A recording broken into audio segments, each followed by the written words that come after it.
En el nombre del Padre, del Hijo y del Espíritu Santo.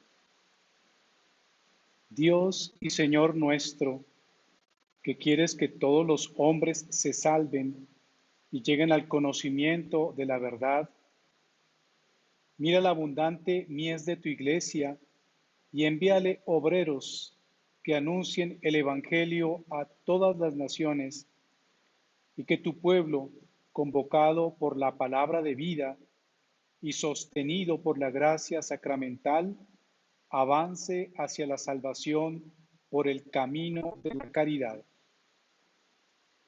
Por Jesucristo nuestro Señor. Padre nuestro que estás en el cielo, santificado sea tu nombre, venga a nosotros tu reino, hágase tu voluntad en la tierra como en el cielo.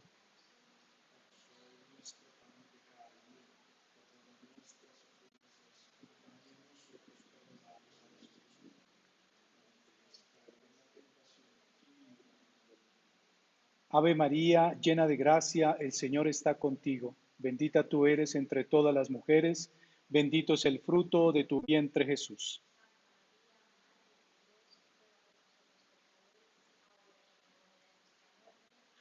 Gloria al Padre, y al Hijo, y al Espíritu Santo.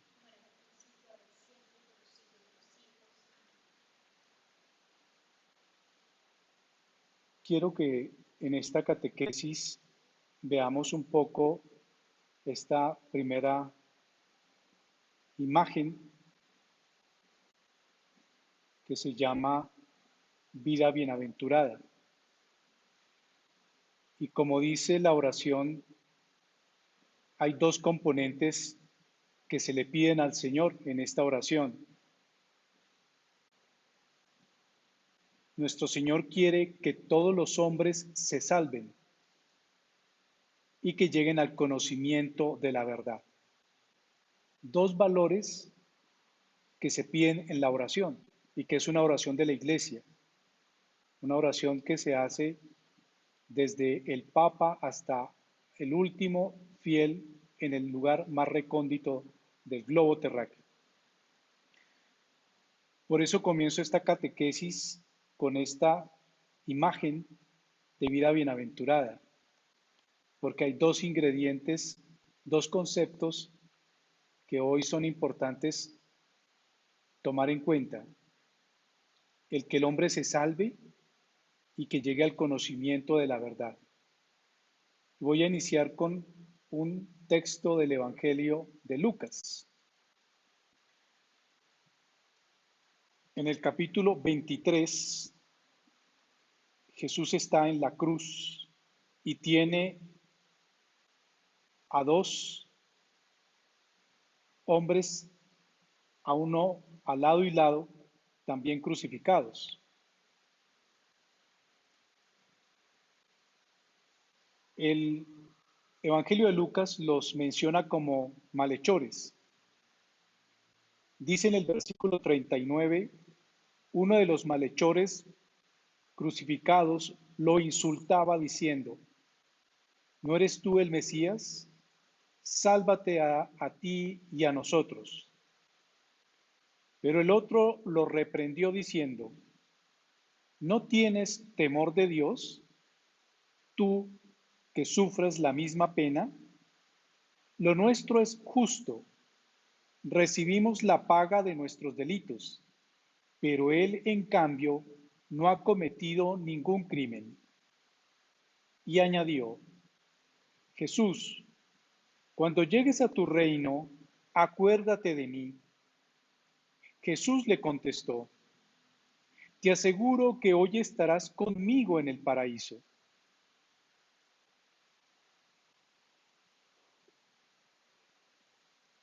¿Para qué nos sirve a nosotros este tiempo? Al menos a nosotros como católicos, como personas de fe. No sé, llevamos creo que 100 y pico de días en confinamiento. En el siglo XIX se calificó a la Iglesia del opio del pueblo, es decir, como una ideología religiosa alienante. Y por eso la catequesis la hemos llamado: en la iglesia no está prohibido pensar.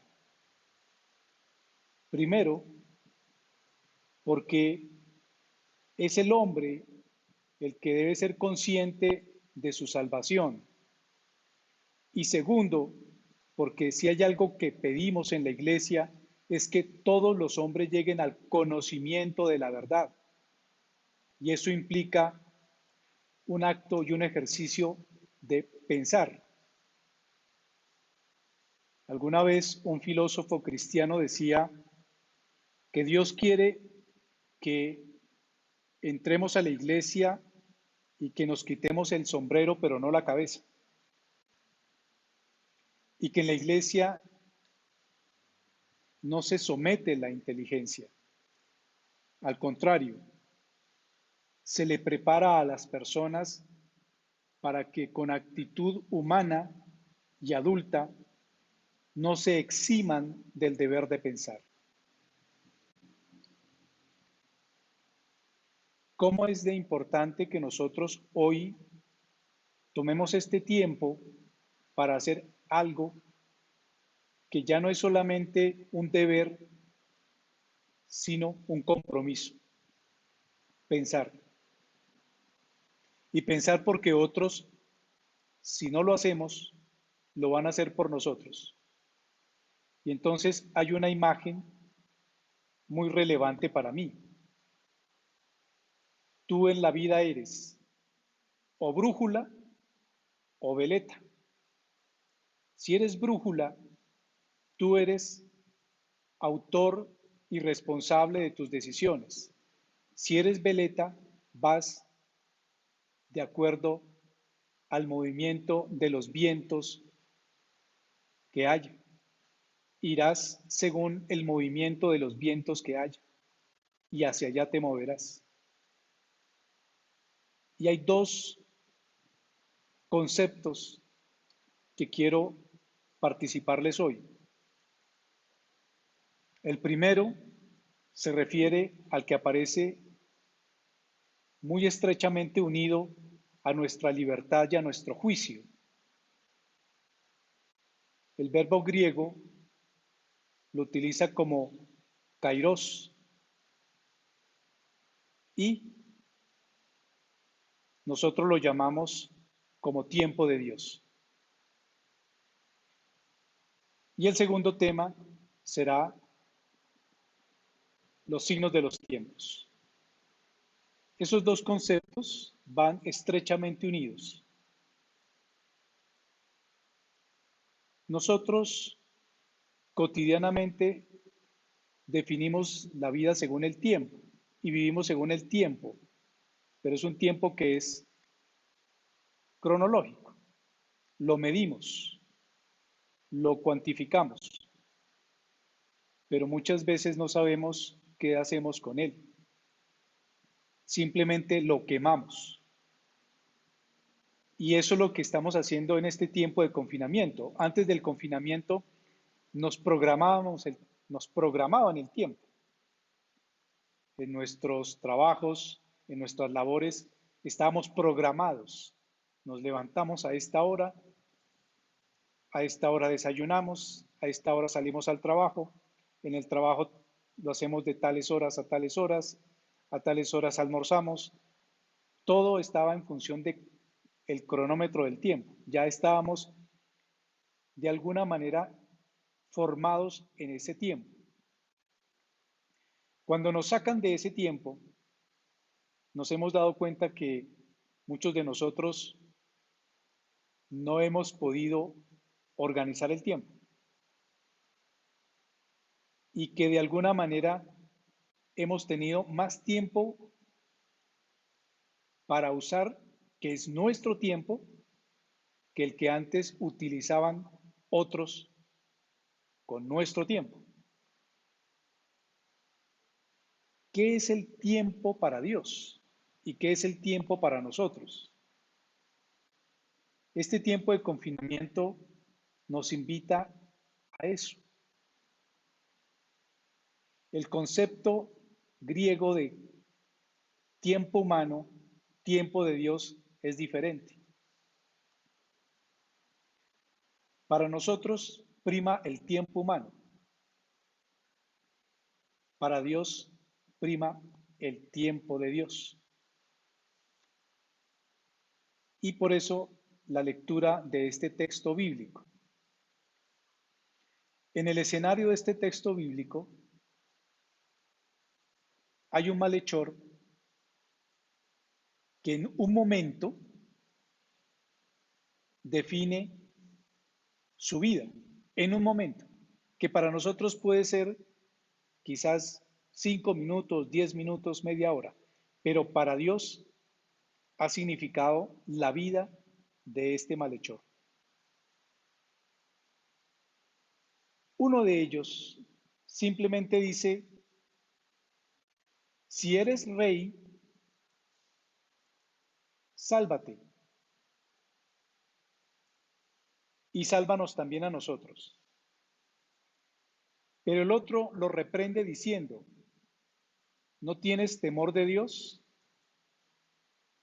¿Tú sufres la misma pena? Lo nuestro es justo. Recibimos la paga de nuestros delitos, pero él en cambio no ha cometido ningún crimen.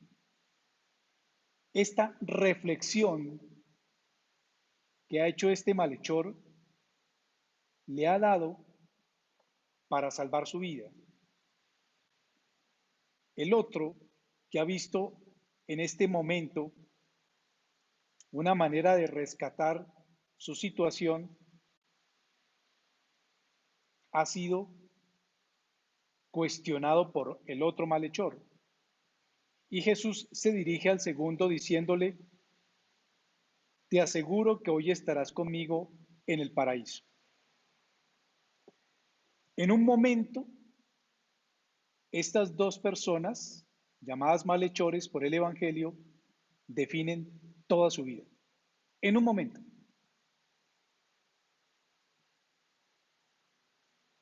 El segundo malhechor ha hecho una reflexión. Reconoce, según él, que ha recibido lo que merece. Y reconoce a Jesús como Salvador.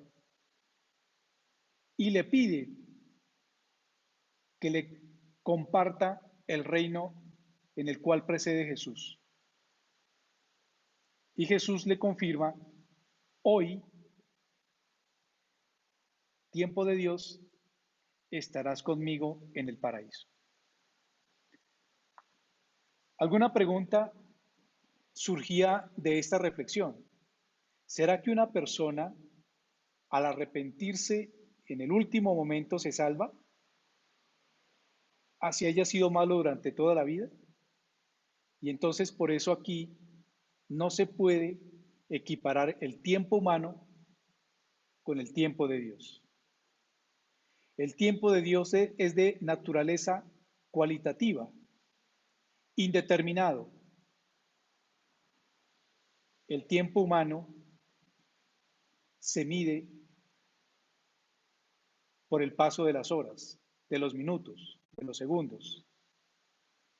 El tiempo de Dios en la iglesia lo llamamos conversión. Y eso es lo que estamos viviendo. Para la iglesia, ese tiempo que unos lo miden como 102 días, 103 días, 100 de confinamiento, para la iglesia es un momento. Para nosotros han pasado 100 largos días hartos, aburridores, desesperantes, angustiosos. Para Dios ha sido solamente un momento que hemos tenido todos para reflexionar y para convertirnos. Para hacer como dice hoy el Evangelio de Lucas, si tú eres el Dios, ¿qué estás esperando que no nos salvas, que no nos curas, que no quitas este problema de encima? Para el otro malhechor, Repito el Evangelio. ¿No tienes temor de Dios? ¿Tú que sufres la misma pena? Lo nuestro es justo. Recibimos la paga de nuestros delitos, pero Él no ha cometido ningún crimen. Jesús, cuando llegues a tu reino, acuérdate de mí. Y Jesús dice, te aseguro, hoy, hoy estarás conmigo en el paraíso. Reflexionemos eso.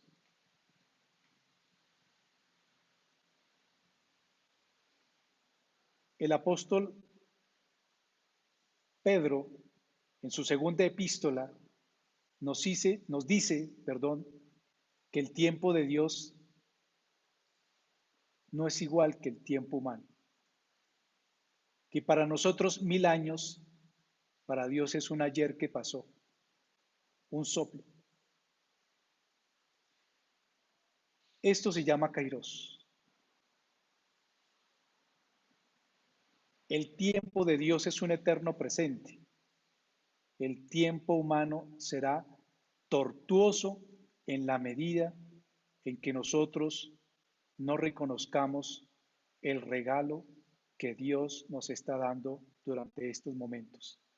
Es un momento adecuado y oportuno que Dios nos está brindando para pensar, para reflexionar, para convertirnos. Por eso me vuelvo a fijar otra vez en la diapositiva, en la imagen, y miro cómo construye Dios la salvación de cada uno de nosotros, dándonos un tiempo para que en libertad, en conciencia y en juicio pidamos la salud que nos salva, pidamos la salud que nos cura. Ustedes ven los cuadros totalmente interdependientes. Si alguien me pregunta a mí, ¿esto es un castigo de Dios? Yo hoy podría responder que es una oportunidad de Dios para que, como la oración que hacía al comienzo de esta catequesis, para que todos los hombres se salven, recordemos lo que acabo de leer del Evangelio de Lucas, y lleguen al conocimiento de la verdad. Nuestra fe es tan suficientemente clara para saber lo que estamos pidiendo. Y entonces conocer es aprender a discernir que estos signos son signos de Dios, donde nos muestra primero nuestra condición de criaturas. Segundo, lo que dice el Evangelio, estamos siendo iguales en la misma pena. El malhechor lo reconoce, sálvate a ti mismo y a nosotros. Y el otro le dice, lo nuestro no lo merecemos, pero él no ha cometido ningún crimen. Dios está sufriendo como nosotros. Nosotros somos conscientes de lo que están sufriendo los demás. Yo quedaba sorprendido, a mí todavía hay cosas que me sorprenden, lo que generó una respuesta económica a un problema económico y la desbandada irresponsable e imprudente de hace muy poco tiempo. No que estaban las personas enfermas y que la única manera de evitar que esto siga creciendo exponencialmente es la responsabilidad. Y fue un absurdo ver que por una rebaja hubiera sucedido lo que sucedió hace recientemente. Esto fue increíble, que el hombre no reflexione, que el hombre no piense, que el hombre simplemente actúe y que no mire las consecuencias. En la iglesia estamos llamados todos a pensar. Y yo pienso que hay dos conceptos que adquieren vigencia hoy para un buen cristiano. Primero, el momento adecuado y oportuno para tomar decisiones. ¿Cuánto nos vamos a demorar en esto? ¿100 días? ¿120? ¿180? Dios no tiene afán por el tiempo que nosotros contamos. Tiene afán por nuestra decisión, por nuestra libertad, por nuestra salvación.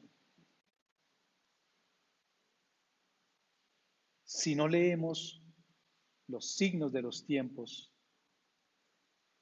no podremos aprovechar este tiempo que es adecuado y oportuno. Es nuestro momento. Era interesante mirar los evangelios durante estos días y los apoyos de las escrituras. Estamos viendo al profeta Amós con unas serias amonestaciones. Miramos el sábado pasado las amonestaciones que hacía el libro de las Lamentaciones. ¿Coincidencia? ¿Diosidencia? Miremos la segunda imagen.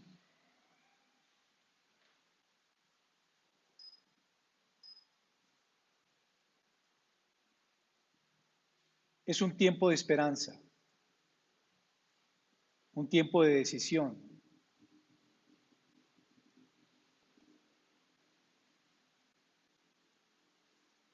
¿Qué significa para nosotros pensar? Pensar significa que somos responsables de la vida que tenemos, que hoy, como nunca, estamos en la responsabilidad de vivir y de permitir que otros vivan. Es una decisión personal. ¿Qué nos defiende del enemigo común? La responsabilidad. ¿Cuál es la amenaza? El otro, el hermano, el que está cerca, el que no se cuida. Esa dimensión de vida donde ya no importa el privilegio, la posición, el estatus, la raza.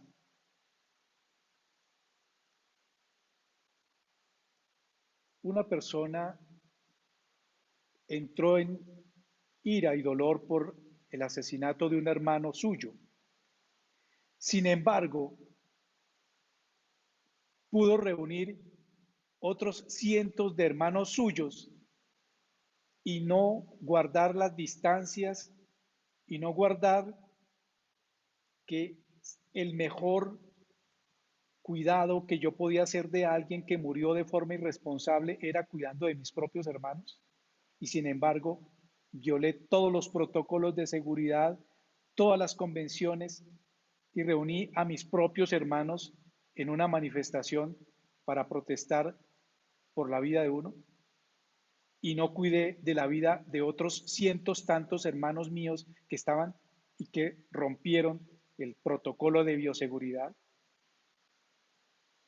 ¿Eso es lógico en un ser humano? ¿Es razonable en un ser humano?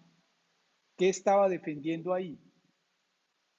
¿A un hermano o a una ideología? ¿Estoy pensando en la vida de los demás? ¿O simplemente lleno de ira e intenso dolor, quise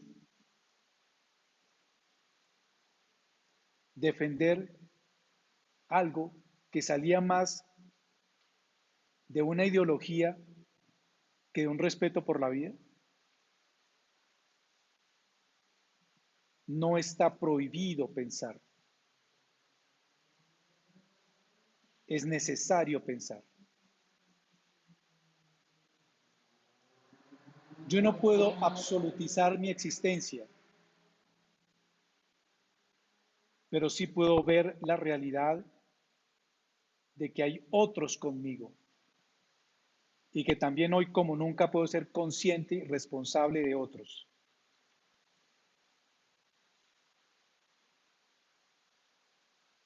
Hay un poema de un poeta hindú, Rabindranath Tagore,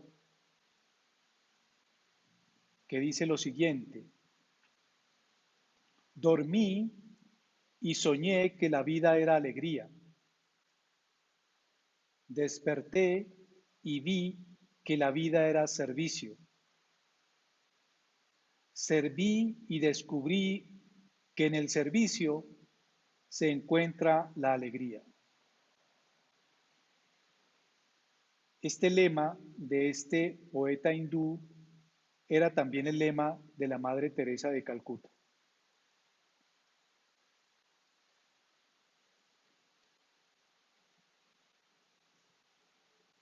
Quiero que desplacemos la imagen hacia la última diapositiva.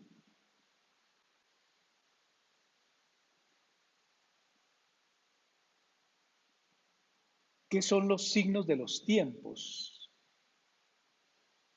Primer concepto, para mí el tiempo es el tiempo de Dios, es la oportunidad, es el momento. Yo no estoy midiendo 110 días, 105 días, 100 días de pandemia. Estoy mirando que Dios me mira como la oportunidad para que yo me salve y lo conozca, o lo conozca y por él me salve. O como dice este malhechor arrepentido: Señor, que llegue a mí tu reino hoy. Señor, que llegue a mí tu reino hoy. Qué difícil es pedirle eso. Señor, tú sufres conmigo. Yo merezco lo que estoy sufriendo, pero tú te haces dolor conmigo. Quiero que llegue a mí tu reino. ¿Cuándo? ¿Después de la muerte? No, hoy. Y Jesús le responde: te aseguro, hoy estarás conmigo en el paraíso. Qué decisión tan difícil, ¿no? Para mí, mi juicio, mi decisión compromete mi libertad y la veo hoy todo esto como un tiempo oportuno, como un momento decisivo para tomar mis opciones. Agréguele ahora los signos de los tiempos. ¿Qué significa los signos de los tiempos? En la teología los definen como acontecimientos históricos que crean consenso universal. Los signos de los tiempos son a través de los cuales el creyente verifica el obrar inmutable y dramático de Dios en la historia. O sea, el hombre de fe lee unos acontecimientos y verifica que allí está actuando Dios de manera inmutable, pero dramática. ¿Y para qué sirven? Para que el hombre oriente opciones coherentes y fundamentales en favor de la promoción global humana. Y como tienen un carácter universal, deben ser percibidos por todos en su sentido más genuino. La pandemia es un mal para todos. Y entonces, esto nos debe mover, primero, la conciencia y segundo, la conducta, a tomar posiciones de compromiso. Desde la fe si somos creyentes y hacia la fe si no lo somos. Los signos de los tiempos constituyen mensajes de Dios para el hombre de nuestro tiempo, cuando son leídos a la luz de la fe y bajo la guía del Espíritu Santo, y manifiestan necesidades espirituales, nuevos valores, o hacer énfasis en aquellos que son tradicionales en la defensa de los principios más necesarios de la vida humana. En consecuencia, los signos de los tiempos es verificar el obrar inmutable y dramático de Dios en la historia, haciendo un discernimiento con perspicacia racional, es decir, ver las cosas que para los demás pasan inadvertidas.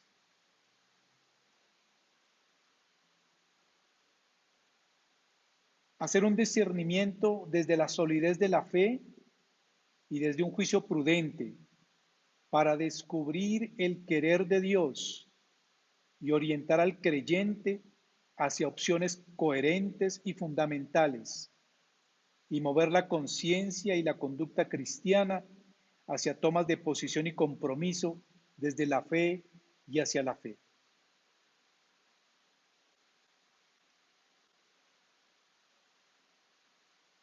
¿Qué leo yo? Que este acontecimiento, que hoy el mundo llama pandemia, es un signo a través del cual de Dios está implicándonos en la historia para que hagamos un discernimiento y nos orientemos hacia opciones coherentes y fundamentales en favor de la promoción de la vida. Queridos fieles, fijémonos en la diapositiva que tenemos allí de ayuda. ¿Qué más nos tiene que decir nuestro Señor al corazón que no hemos entendido?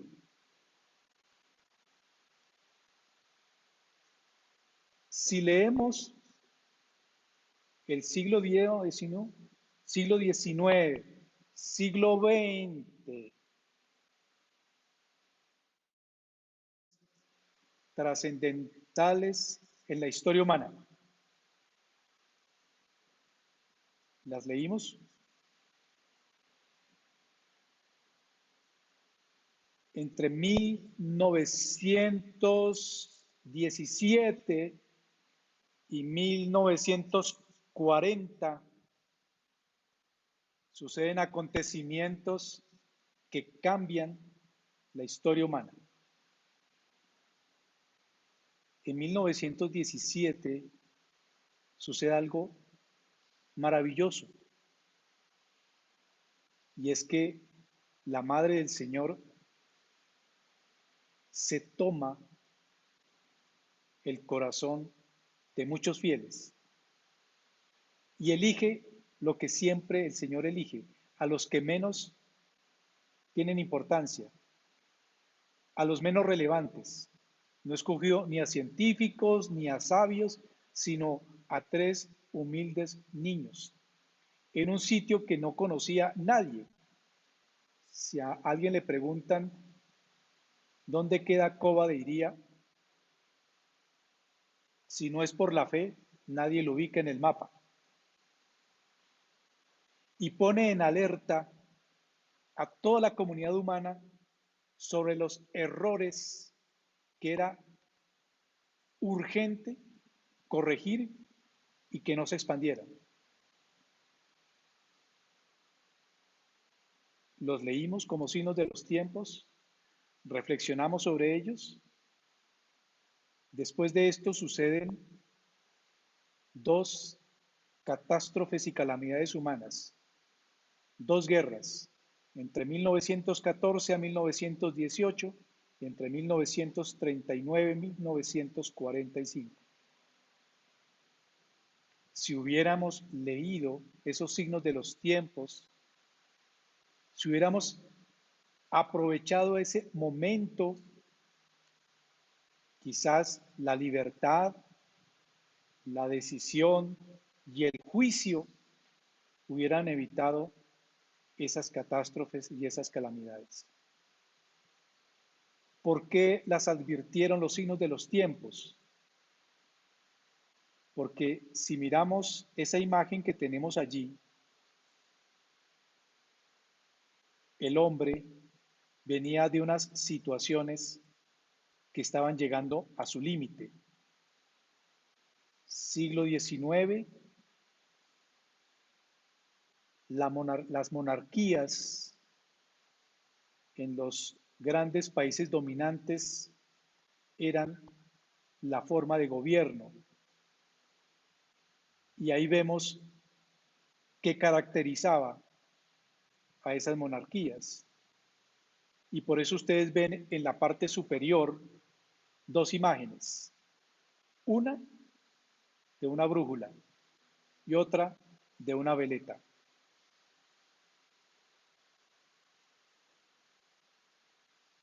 Recuerden el concepto de Kairos, el momento, la situación. ¿Qué eran las características de ese momento? El absolutismo de las monarquías, el aburguesamiento, la extravagancia, el abuso de poder, la esclavitud y una religión que hablaba de condenación, de infierno y lo que genera el cisma en la iglesia y la reforma de Lutero, que es la piedra de escándalo en la iglesia en su momento, que fue el comercio de la fe y el pago de las indulgencias. Momento crítico, momento de salvación, signos de los tiempos. ¿Qué hay en ese momento? Un divorcio entre la razón y la fe. Tiene que venir Nuestra Señora y advertirnos, ponernos en guardia y decirnos, cuidado con los errores de ciertas comunidades, de ciertos estados, y vemos que es la etapa que el mundo conocerá como el iluminismo y el divorcio absoluto entre la fe y la razón. Como diría un pensador en su momento, la razón sin fe es arrogancia y la fe sin razón es necedad. Y aquí se comienza a construir, por falta del momento adecuado, de hacer el discernimiento adecuado, de no interpretar los signos de los tiempos, que de un mal menor se hereda otro mayor.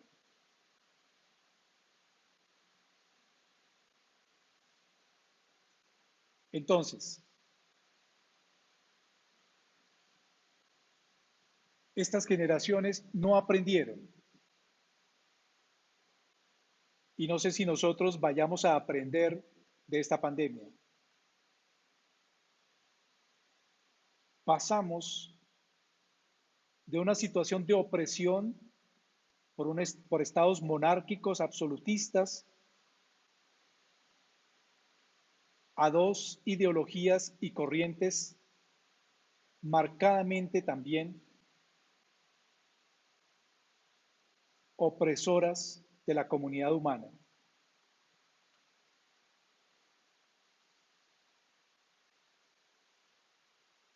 Cuando una sociedad no aprende de sus errores, la historia le dice que tiene que volver a repetirlas.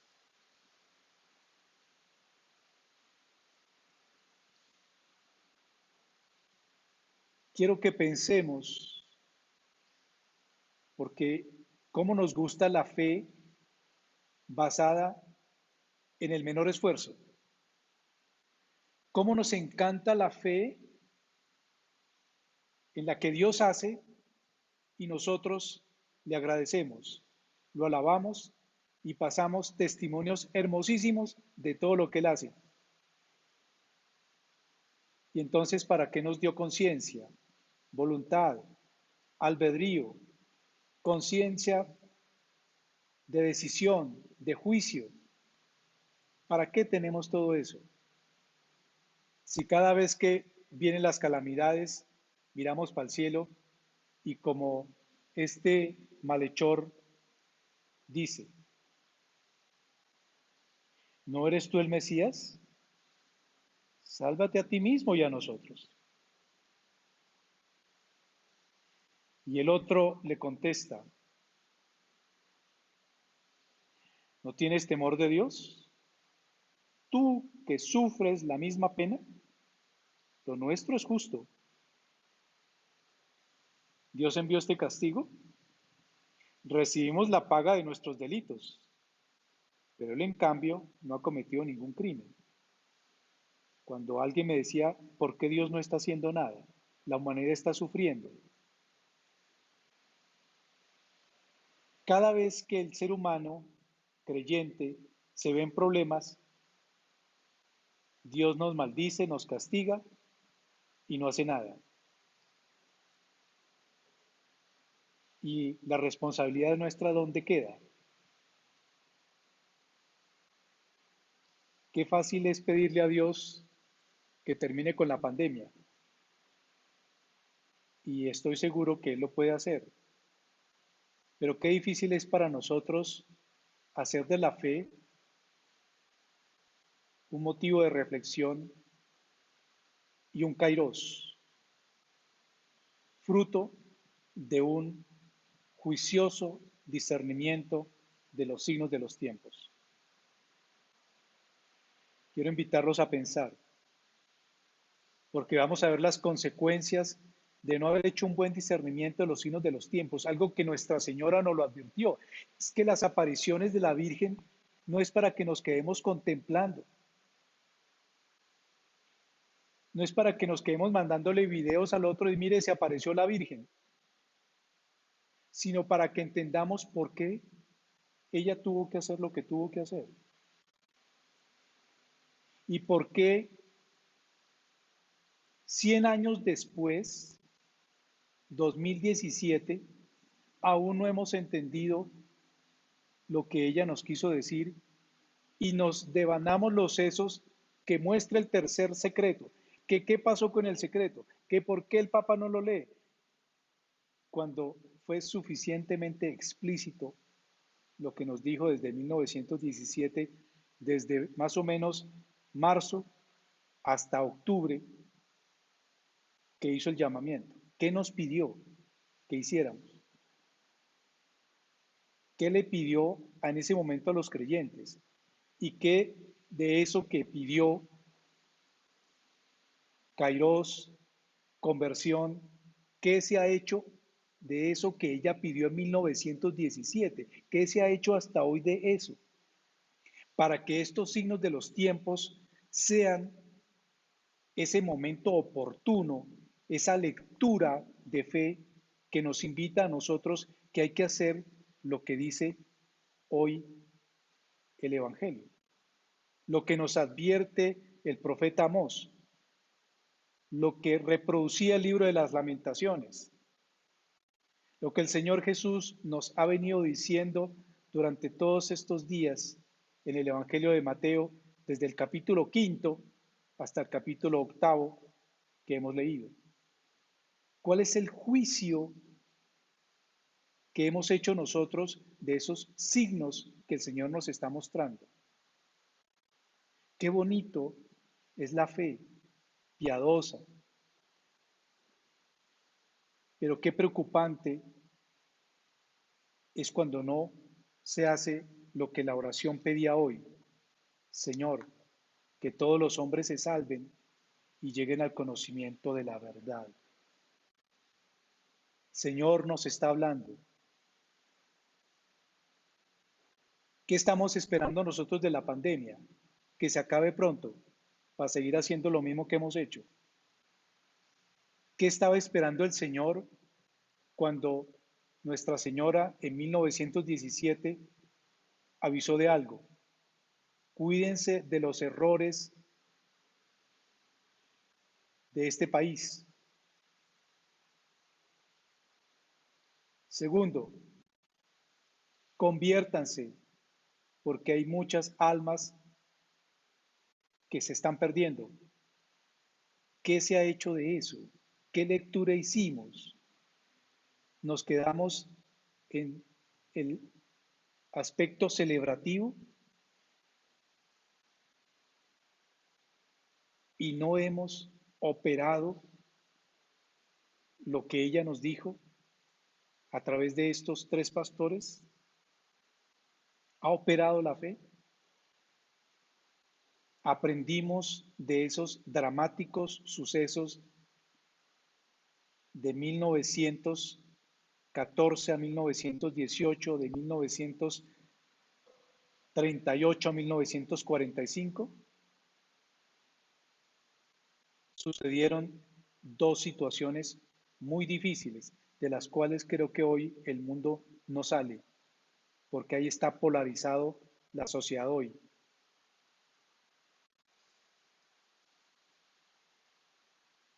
¿Cuáles son esas dos ideologías que hoy siguen tan actuales y de las cuales nos advirtió Nuestra Señora que era importante que no se dejaran que cundieran? En la próxima catequesis hablaremos de esas ideologías que hoy siguen lamentablemente vigentes en nuestra sociedad y que ojalá estos signos de los tiempos que nos están llamando a la unidad nos hagan entender que hay algo que el Señor está esperando que hagamos: conocerlo y salvarnos. Gloria al Padre, al Hijo y al Espíritu Santo. como era en el principio, ahora y siempre, por los siglos de los siglos. Amén. El Señor nos bendiga, nos guarde de todo mal y nos lleve a la vida eterna, en el nombre del Padre, del Hijo y del Espíritu Santo. Amén.